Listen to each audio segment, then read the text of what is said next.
अस्सलाम वालेकुम everyone, this is Miya Akbar. Hopes आप सब लोग ठीक होंगे और मेरी वीडियोस आपको पसंद आ रही होंगी। आज जी हम लोग फिज़िक्स 101 का लेक्चर नंबर 2 कर रहे हैं, दैट इज़ काइनेमेटिक। मुझे उम्मीद है कि आपको हर चीज़ समझ आ गई होगी। लेक्चर 1 हम कंप्लीट कर चुके थे।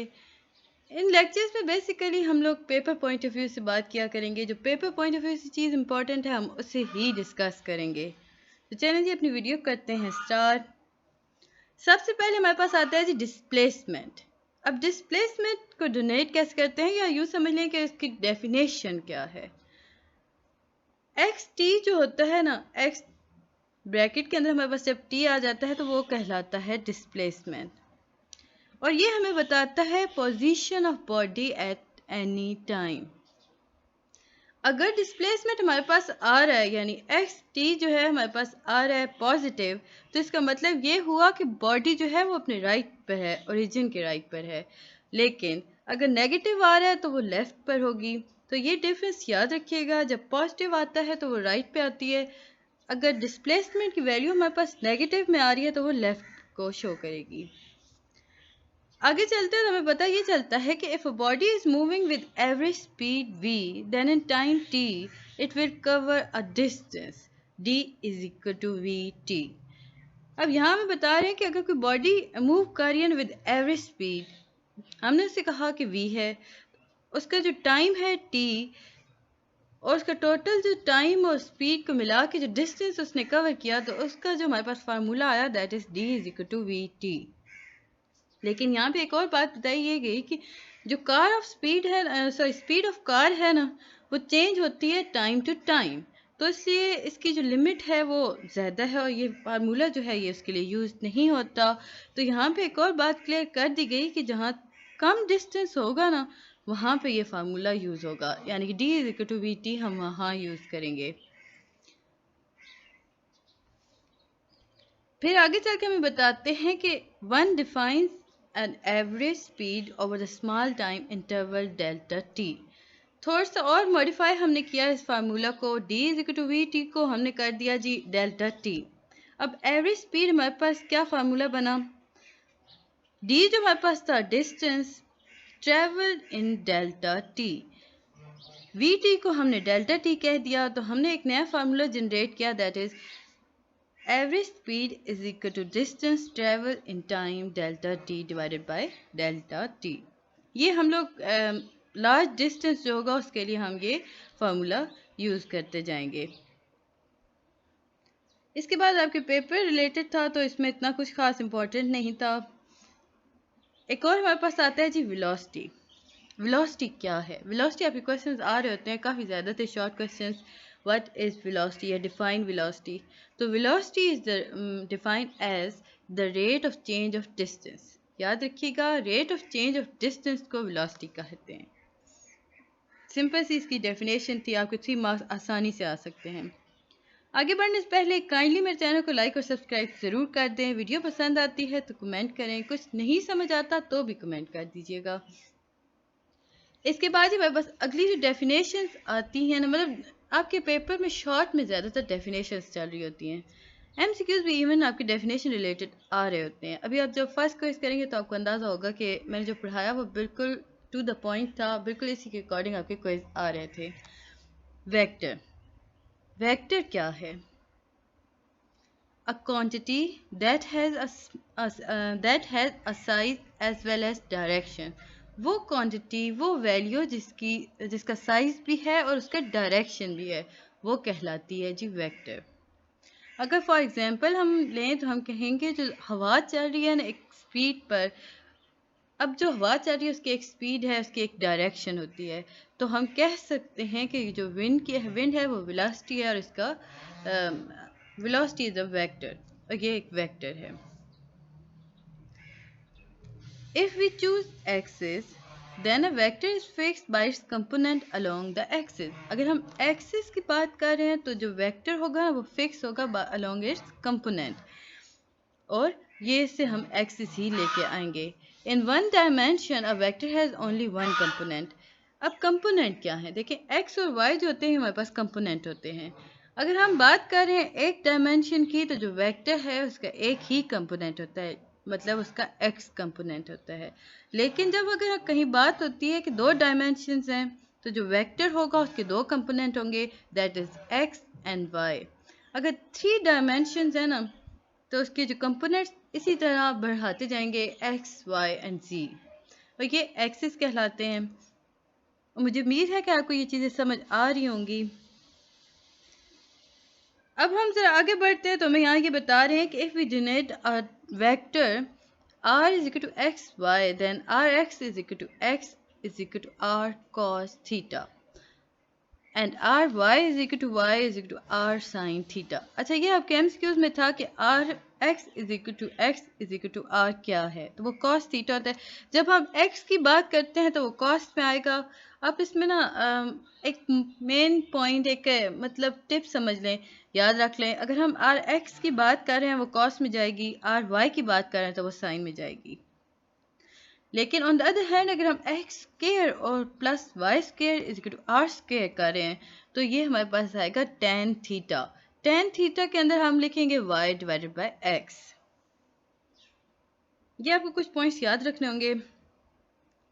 आगे बढ़ते हैं तो हमें पता ये चला कि जो वेक्टर्स होते हैं उन्हें ऐड किया जाता है ज्योमेट्रिकली भी और अलजेब्रिकली भी। अगर हम ज्योमेट्रिकली ऐड करते हैं किसी भी 2 वेक्टर्स को तो हम उनमें से एक वेक्टर लेंगे जिसकी चेंज नहीं हो रही होती डायरेक्शन, या यूँ समझ लें कि इसे प्रॉपर अगर हम वर्डिंग में देख लें तो और भी ज़्यादा आसान हो जाएगा। We take any one vector, move it without changing its direction so that both vector start from the same point. Geometrically अगर हम उसको ले रहे हैं ना तो हम क्या करेंगे, हम लेंगे ना एक वेक्टर को उठाएंगे, उसे इस तरह मूव करेंगे कि जो दूसरा वेक्टर है उसके बिल्कुल सेम पॉइंट पे हमारा पहले वाला वेक्टर आ जाए। तो ये सारा जो प्रोसेस बन रहा होता है ना इसे हम कहते हैं पैरेललोग्राम। अब जो पैरेललोग्राम होता है वो रिजल्टेंट होता है। याद रखिएगा, जो डायगोनल होता है ना पैरेललोग्राम का वो रिजल्टेंट होता है। ऑन द अदर हैंड अगर हम अलजेब्रिकली करें ना तो हम सिंपली ऐड करते हैं components of the two vector along each axis separately. यानी कि 2 अगर हमारे पास एक्सिस हैं तो हम उनके कंपोनेंट को अलोंग एक्सिस ऐड करना शुरू कर देते हैं। यहाँ पर हम मूव कर रहे थे अपने वेक्टर्स को, अपने कंपोनेंट्स को, लेकिन यहाँ पर जब हम अलजेब्रिकली बात करते हैं तो हम इसके वेक्टर्स को ऐड कर रहे होते हैं। यहाँ पे हमें एग्जांपल दी गई थी टू वेक्टर टुगेदर करके, तो 1.5 है और 2.4 प्लस 1, तो हम लोगों ने जब इन्हें ऐड किया तो हमारे पास जो आंसर आया दैट इज़ 2.1 एंड कोमा 1.4। ये आप कैलकुलेट कर ले तो हो जाता है। बहुत आसान से आपके ये लेक्चर्स थे। आगे बढ़ने से पहले कहानी मेरी वीडियो को लाइक और सब्सक्राइब ज़रूर कीजिएगा और अपने फ्रेंड्स के साथ भी शेयर कीजिएगा और उन्हें भी कहिएगा कि सब्सक्राइब कर दें। लेक्चर नंबर 3, काइनेमेटिक का पार्ट 2। अभी तक तो हम लोग कंपोनेंट्स, वेक्टर, ये सारी चीज़ें पढ़ रहे थे। अब हम आते हैं जी डेरिवेटिव की तरफ। अब जो कॉन्सेप्ट है ना डेरिवेटिव ऑफ फंक्शन का, ये बहुत इम्पॉर्टेंट है। जो आगे हम लोग जितना बढ़ेंगे ना तो हम डेरिवेटिव ही यूज़ करेंगे। जो डेरिवेटिव्स होते हैं ना ये हमें बताते हैं कि कितना फंक्शन तेज़ी से चेंज कर रहा है और उसके आर्गुमेंट्स भी उसके साथ चेंज हो रहे हैं। लेकिन यहाँ पे ये बात याद रखिएगा कि f ऑफ x की अगर हम बात करते हैं ना तो f जो है वो फंक्शन है जो डिपेंड करता है on the argument of x। f क्या है, f फंक्शन है, x क्या है, x हमारे पास आर्गुमेंट है। यही बात हमने डेरिवेटिव में देखी थी कि जो कॉन्सेप्ट ऑफ डेरिवेटिव है वो एक्सीडिंग करता है जी इम्पोर्टेंट। तो derivative show how fast a function change when it's argument is change. यानी कि डेरिवेटिव हमें बताता है कि फंक्शन कितनी तेज़ी से चेंज हुआ जब उसका डेरिवेटिव चेंज हुआ। f की वैल्यू अगर बहुत मैं सिंपल कर दूं तो मैं कहूँगी कि f की वैल्यू चेंज होती है अकॉर्डिंगली x की वैल्यू के साथ। अब f क्या है, f फंक्शन था, x क्या है, x आर्गुमेंट है। अब जब हम फंक्शंस की बात कर रहे हैं ना तो थोड़ा सा इसे भी देख लेते हैं। Function do not always have to be written as f of x। देखें, लाजिम नहीं है कि आपके पास फंक्शन f ऑफ x ही आए, चेंज भी हो सकते हैं ना, x ऑफ t भी हो सकता है। तो यहाँ पे हमें यहाँ से इस कैच से आज़ाद कर दिया गया कि देखें शुरू में बता रहे थे कि एफ ऑफ एक्स हमारे पास फंक्शन है, एफ फंक्शन हो गया, एक्स आर्गूमेंट हो गया, हम यही यूज़ करें। लेकिन आगे चल के उन्होंने कहा कि देखें ज़रूरी नहीं है कि हर जगह एफ ऑफ एक्स ही आपके पास आए, कहीं ये भी तो हो सकता है ना कि एक्स ऑफ टी आ जाए आपके पास।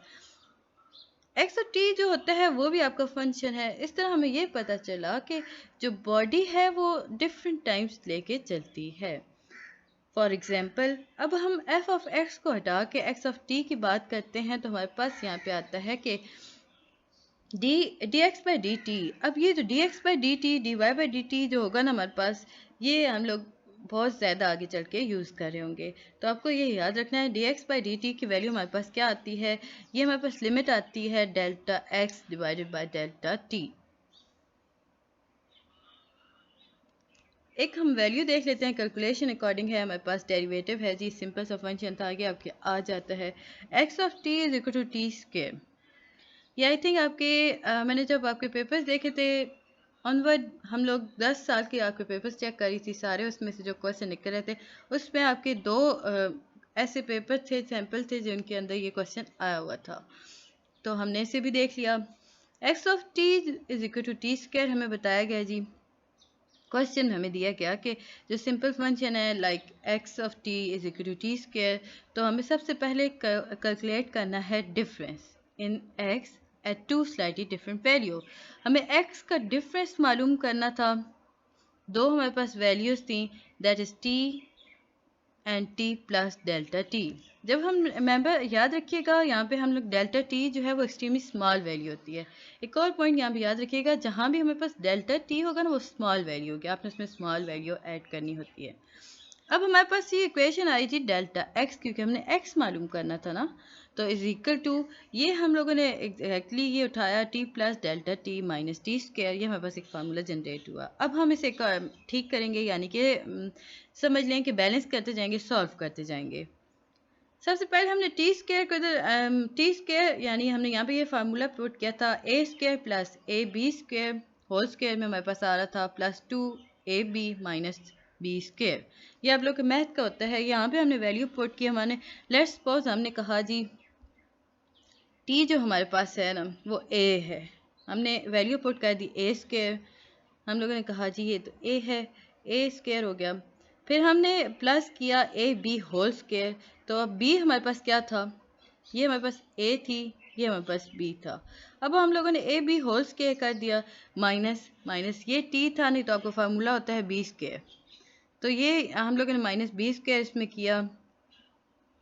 अब हमने वैल्यू पुट करनी शुरू की, डेल्टा एक्स हमारे पास एज इट इज़ रह गया। अब जो यहाँ से हमने डेल्टा टी था होल स्क्वायर था ना हमारे पास, एक हम लोग डिवाइड करके ले आए, delta x divided by delta t is equal to, हमारे पास क्या बचा, डेल्टा टी हमारे पास बच गया, हम लोगों ने डेल्टा टी लिखा प्लस 2t। अब यहाँ पे हम लोग थोड़ा सा फार्मूले कर रहे होते हैं, तो टी स्क्वायर यहाँ से हम लोगों ने उठा के इधर जब लाया के साथ डिवाइड किया तो ये डेल्टा हमारे पास कैंसिल हो गया। तो इस तरह हमारा जो फार्मूला बना, जो हम लोगों ने पहले बात की थी, delta x divided by delta T तो is equal to D x by D T is equal to 2। तो ये काफ़ी सिंपल सा था, आपको इसे सिंपल याद रखना है कि आपने इसमें एक फार्मूला लगाना है, उसके बाद इसे रीजनरेट कर देना है, बाकी इसमें ऐसा कुछ नहीं था। आगे सारी एग्जांपल्स इसी तरह की गई हैं। अब यहाँ पे एक और बात बताई गई कि एक स्टोन है वो ड्रॉप किया गया from rest, increase speed in the downward direction. For example एक स्टोन था, हमने उसे जब ज़मीन की तरफ फेंका तो वो जो जब ज़मीन की तरफ जा रहा है तो उसकी जो स्पीड है वो तेज़ हो जाती है। तो हम इसे कैसे डिनोट करेंगे, हम लोग इसे लिखेंगे D V divided by D T is equal to G. तो इसकी स्पीड हमारे पास क्या आई, 9.8 meter per second, 9.8 meter per second. ये इतना मतलब ट्रू है इक्वेशन के, ये क्लोज टू द अर्थ हम बात कर रहे हैं ना। अदरवाइज जो वैल्यू ऑफ जी है वो डिक्रीज कर सकती है, अगर वो थोड़ा सा और भी नीचे चला जाएगा तो वो वैल्यू ऑफ जी हमारे पास डिक्रीज हो गई। इसके बाद ही हम देखते हैं a useful notation, write d v by D T is equal to d आपको ये नोटेशन याद रखनी होगी कि क्योंकि ये आपके काफ़ी सारे MCQs में आ रही होती है। अभी जब आप MCQs देंगे ना तो आप देखेंगे, आपको पता लगेगा कि ये जो नोटेशन है आपके MCQs में काफ़ी सारी आ रही होती है। तो आपको ये याद रखना होगा, dv/dt के हमारे पास वैल्यू आएगी d/dt dx/dt is equal to d²x/dt²। अब ये सेकंड डेरिवेटिव की हम लोग बात कर रहे हैं। अब ये कैसे आया d2x/dt²? जब हमने सेकंड डेरिवेटिव को किया with respect to x and t, जो रेट ऑफ चेंज है x वो चेंज करेगा विद रिस्पेक्ट टू t, तो हमारे पास ये वैल्यू अक्कर हो गई। अगर इससे भी सिंपल कर दूँ ना तो आप ये कर लें, 2d थे तो d2 हो गया, x हमारे पास आ गया सिंपल d2x, ये हमारे पास एक वैल्यू जनरेट हो गई। अब हम जब देखते हैं यहाँ पर भी dt है और यहाँ पर भी dt है, दो dt जब मिलेंगे तो इनकी वैल्यूज हमारे पास आएंगी dt²। तो ये एक आसान सी आपके पास बन गई। ये उन लोगों के लिए जिन्हें कुछ भी समझ नहीं आ रहा होता, सिंपल सिंपल किया करें, इतना ज़्यादा ट्रिकी क्वेश्चंस नहीं आ रहे होते इसमें। बस अपने माइंड को नॉर्मल रखें, आसानी से आपका हो जाएगा। अब आगे जी हमें एक और बात बताएगी कि जो scalar products of two vectors होते हैं, for example a and b, वो उन्हें डिफाइन कैसे किया जाता है, उन्हें लिखा कैसे जाएगा। आपके पास आता है ना जी, ये क्वेश्चन आपका आ रहा होता है कि scalar product of two vectors, right, scalar product of two vector a and b। तो आप लिखेंगे, आप इसे ये लिखेंगे a square a dot b, a multiply by b होता है is equal to a b cos theta. अब आप इसे ऐसे भी लिख सकते हैं कि a dot b is equal to a bracket close, second bracket पे आप लिख सकते हैं b cos थीटा। अब जब हम देखते हैं a क्या है, a लेंथ है, b क्या है, b प्रोजेक्शन है, किस पे प्रोजेक्ट कर रहा है, ऑन a पे प्रोजेक्ट कर रहा है b। तो ये हमारे पास एक प्रॉपर एक फार्मूला बन जाता है। या आप इसे ऐसे भी लिख सकते हैं ना, क्योंकि हमारे पास ये a b cos थीटा, यानी दोनों तरह से ये यूज़ हो सकता है। जब हम बात कर रहे होते हैं ना,